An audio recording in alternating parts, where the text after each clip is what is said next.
You take the hard part.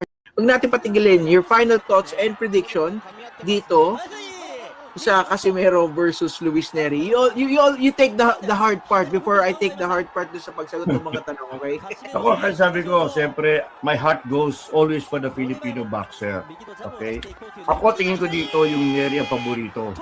Okay? He's the favorite in this fight. He can put the pain kay General Casimero. But I think Casimero is too proud to just easily give up. Huwag na po natin pag-usapan ng styles dito. Pareho pong walang style ang dalawang boxer dito. Kung meron pwede magpakita ng style dito, si General. Si General yon.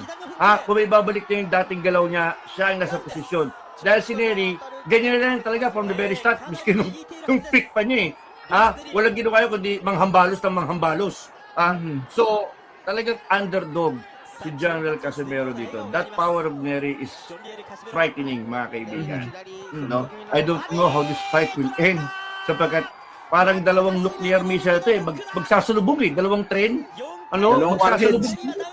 I don't know. Derek could finish him up. Casimero can finish him up.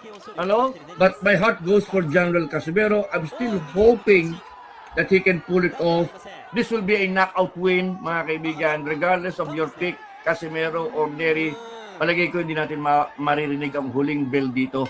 Baka mga 6 rounds pa lang, tapos na yung labang ito I'm pulling for General, but very, very, very, very, hopeful. I will not bet rent money. I will not bet yung tuition ng anak ninyo.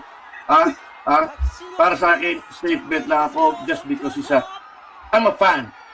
Lalo na nung pick General Casimero. So I'm hoping he can still pull it off. But it's going to be a very, very tough fight. Lalo na if he does not show up with a plan and if he's not in good condition.